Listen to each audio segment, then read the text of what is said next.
Hello everyone, welcome to channel Learn With Ease. आज का topic है अकाउंटिंग रेशियोज का और हम सॉल्व करेंगे question number 144 chapter 3 TS Grewal की बुक से class 12 accounts. Online sessions, online classes के लिए आप मुझे स्क्रीन पर दिए गए इस नंबर पर व्हाट्सएप कर सकते हो अपना नाम और क्लास। अगर आप टीएस ग्रेवाल के साथ साथ डीके गोयल बुक को फॉलो कर रहे हो तो चैनल की प्लेलिस्ट को क्लिक करो, आपको न्यू एडिशन के सॉल्यूशंस अपलोडेड मिलेंगे। साथ में ही कम्युनिटी सेक्शन में एमसीक्यूज मिलेंगे क्विज की फॉर्मेट में और एमसीक्यूज के सॉल्यूशंस शॉर्ट्स में। तो बहुत कुछ है चैनल पर, विजिट द चैनल। अच्छा लगे तो शेयर और सब्सक्राइब जरूर करना। क्वेश्चन ने दिया है कि एक कंपनी है जिसकी ग्रॉस प्रॉफिट रेशियो 25% है।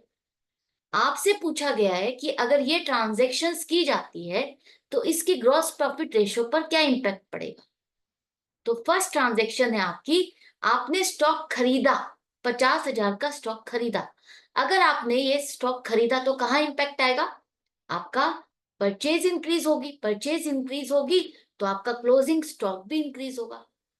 तो ये दोनों चीजें आपकी अल्टीमेटली कहाँ इंपैक्ट डालती है, आपके कॉस्ट पर। जो सामान आपने खरीदा उससे आपकी कॉस्ट पर इंपैक्ट आएगा। कॉस्ट पर कैसे इंपैक्ट आएगा, मान लो आपका cost of good sold 1 lakh rupees है, तो 1 lakh rupees cost of good sold है। इसी में हम कॉस्ट ऑफ गुड सोल्ड निकालते हुए क्या करते हैं, opening stock plus purchases minus closing stock, यही करते हैं ना। तो अगर आपने परचेज किया स्टॉक तो 50,000 से प्लस करोगे, और क्लोजिंग स्टॉक अगर बढ़ गया तो 50,000 से क्लोजिंग स्टॉक माइनस करोगे। जितना भी था क्लोजिंग स्टॉक, अगर वो 50,000 से और बढ़ गया तो 50,000 रुपये आप माइनस करोगे। तो यहां पर आपकी कॉस्ट पर क्या इंपैक्ट आया, कोई इंपैक्ट नहीं आया। लेकिन प्लस और माइनस जहां करना है वो कहाँ करना है, आपको कॉस्ट में प्लस और माइनस करना है, कॉस्ट ऑफ गुड सोल्ड। तो जब कॉस्ट पर यहाँ अल्टीमेटली फाइनली कोई चेंज नहीं आया तो क्या आपकी सेल या ग्रॉस प्रॉफिट पर चेंज आएगा, नहीं, क्योंकि आपकी सेल पर भी कोई चेंज नहीं है और प्रॉफिट भी आपका उतना ही रहेगा क्योंकि कॉस्ट उतनी ही है। तो जब कॉस्ट उतनी है तो आपकी सेल भी उतनी है, ग्रॉस प्रॉफिट भी उतना। तो हमारी रेशो जैसे पहले थी वैसे ही रहेगी। No change in gross profit ratio, no change in gross profit and net sales. Reason क्या है, because there is no change in gross profit and net sale. इसके बाद सेकंड केस, जहां आपने परचेज रिटर्न की 15,000 रुपए। परचेज रिटर्न का मतलब जो सामान आपने खरीदा था उसमें से 15,000 रुपए का रिटर्न कर दिया। तो एक तरह से आप उसे क्या करते हो, परचेज में से माइनस करते हो। तो परचेज में से माइनस करते हो तो परचेज आपकी 15,000 से कम हो गई। अब आपने सामान वापिस कर दिया तो जो एंड में स्टॉक बचा वो भी तो कम हो जाएगा, आपका क्लोजिंग स्टॉक भी 15,000 रुपए से कम हो जाएगा। तो इम्पैक्ट कहाँ आएगा, अगर आपकी कॉस्ट 1 लाख रुपए है तो आप परचेज में से ही इसको माइनस करोगे। परचेज रिटर्न को हम क्या करते हैं, opening stock plus purchases minus purchase return, यही करते हो ना, और माइनस क्लोजिंग स्टॉक। तो माइनस परचेज रिटर्न करोगे तो -15,000 हो गया। अब आपका क्लोजिंग स्टॉक पहले से घट गया। मान लो क्लोजिंग स्टॉक पहले आपका 50,000 था जिसे आप माइनस कर रहे थे, लेकिन अब ये क्लोजिंग स्टॉक 15,000 से घट गया तो 35,000 रुपए माइनस करोगे। तो माइनस होने वाली आइटम आपकी कम हो गई, तो हम क्या करेंगे, वापिस से प्लस करेंगे ना। पहले आप 50,000 रुपए का स्टॉक माइनस कर रहे थे, मान रहे हैं हम, एज्यूम कर रहे हैं कि हम पहले क्लोजिंग स्टॉक अगर हमारा 50,000 रुपए का था तो हम 50,000 रुपए माइनस कर रहे थे। लेकिन अगर 15,000 रुपए का स्टॉक वापस कर दिया तो हम कितना माइनस करेंगे, 35,000 माइनस करेंगे। तो 15,000 रुपए अब आप कम माइनस कर रहे हो तो वापस से आप इसे प्लस करोगे। तो अल्टीमेटली आपकी कॉस्ट पर कोई चेंज नहीं आ रहा। अगर कॉस्ट पे कोई चेंज नहीं आएगा तो आपकी सेल और ग्रॉस प्रॉफिट पे भी कोई चेंज नहीं आएगा। तो जब कोई चेंज ही नहीं है तो हमारी रेशो भी चेंज नहीं होगी। क्यों, क्योंकि ग्रॉस प्रॉफिट और नेट सेल में कोई चेंज नहीं है। इसके बाद थर्ड पॉइंट, जहां आपने कैश सेल की, स्टॉक इन ट्रेड ₹40,000, आपने अपना स्टॉक 40,000 रुपए का बेच दिया। आपने 40,000 का स्टॉक बेच दिया। अब ये बहुत इंपॉर्टेंट पॉइंट है, 40,000 का स्टॉक बेचा, इस कंपनी का ट्रेंड क्या है, 25% प्रॉफिट, ग्रॉस प्रॉफिट रेशियो है आपके पास। इसका मतलब जो सेल है उसका 25% आपको प्रॉफिट होती है। इसका मतलब है सेल का 25% आपको प्रॉफिट होता है।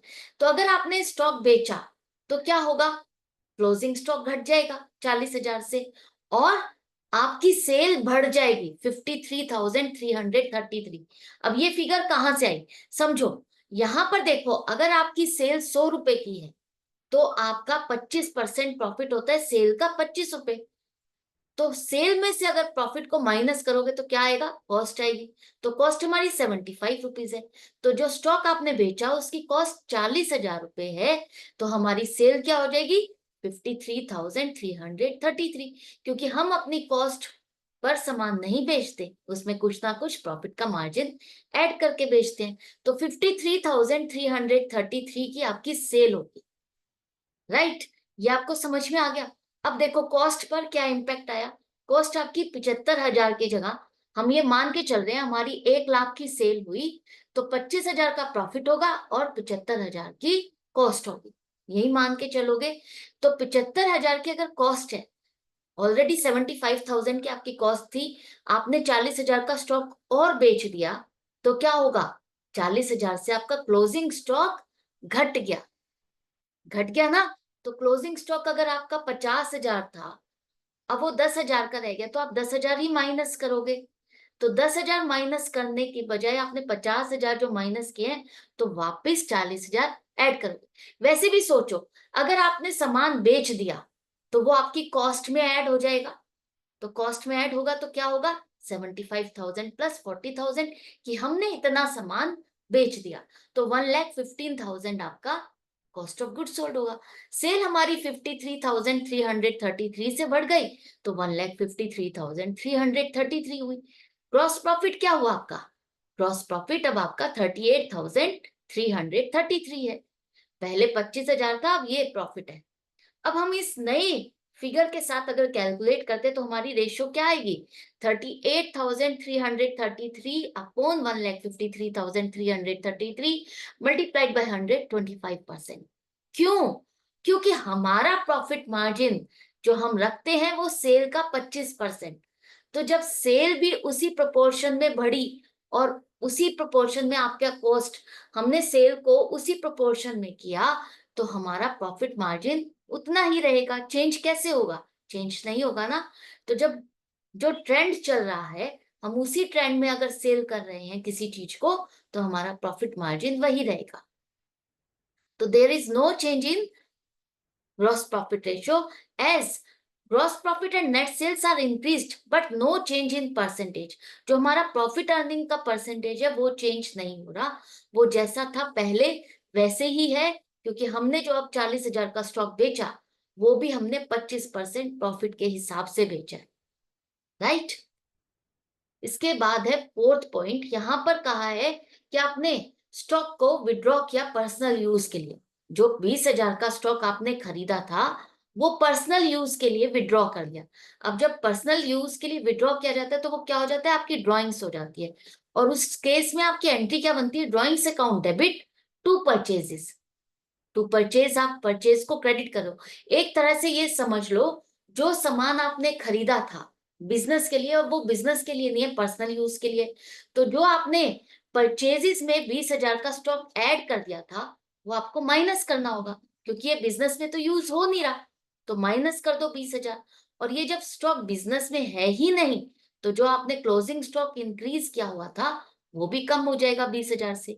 जब ये स्टॉक 20,000 का हम बिजनेस में यूज नहीं कर रहे, तो परचेज भी कम हो गई और हमारा क्लोजिंग स्टॉक भी कम हो जाएगा। तो अल्टीमेट इंपैक्ट कहाँ आएगा, आपका अगर कॉस्ट 1 लाख रुपए था, तो कॉस्ट में से 20,000 की परचेजेस माइनस हो गई, और क्लोजिंग स्टॉक मान लो आपने 50,000 से माइनस किया था। तो अब अगर क्लोजिंग स्टॉक 30,000 का रह गया, क्योंकि हम कह रहे हैं ना 20,000 से स्टॉक आपका घट गया, तो वो 30,000 रह गया। तो अब आपको 30,000 रुपए माइनस करने, इसका मतलब 20,000 रुपए आप वापिस से ऐड करोगे। तो कॉस्ट पर आपके कोई चेंज नहीं आ रहा। जब कॉस्ट में कोई चेंज नहीं है, तो ग्रॉस प्रॉफिट और सेल भी आपकी वही रहेगी। No change in gross profit ratio. Next point, आपने स्टॉक का 15,000 का स्टॉक फ्री सैंपल्स में डिस्ट्रीब्यूट कर दिए। फ्री सैंपल्स में जब हम डिस्ट्रीब्यूट करते हैं, हम उसे सेल नहीं मानते, वो एक तरह से आपका एडवर्टाइजमेंट का खर्चा है। ठीक है, तो एडवर्टाइजमेंट का खर्चा आप कर रहे हैं तो एंट्री क्या बनती है, advertisement expenses account debit to purchases. तो यहां पर ये जो आपका परचेज है 15,000 से घट गया, क्योंकि हमें जो कॉस्ट चाहिए वो कॉस्ट उस सामान को जो बेचा उसकी कॉस्ट चाहिए। तो ये सामान तो हमने बेचा नहीं, ऐसे ही फ्री में बांटा, तो हमें इसे 15,000 से कॉस्ट में से माइनस करना होगा। और आपका क्लोजिंग स्टॉक 15,000 से घट गया, 15,000 से घट गया क्योंकि आपने एज ए फ्री सैंपल्स बांट दिए, तो क्लोजिंग स्टॉक भी 15,000 से घट जाएगा। तो कॉस्ट पर क्या इंपैक्ट आएगा, 1 लाख की कॉस्ट थी, तो आपका जो स्टॉक आपने 15,000 का फ्री सैंपल्स में बांट दिया वो हमारी कॉस्ट का हिस्सा नहीं है, जो हमने सामान बेचा उसकी कॉस्ट का हिस्सा नहीं है। और हमारी क्लोजिंग स्टॉक वो भी अब आपका कम हो गया, कम हो गया तो कम माइनस होने वाली अमाउंट कम हो जाएगी।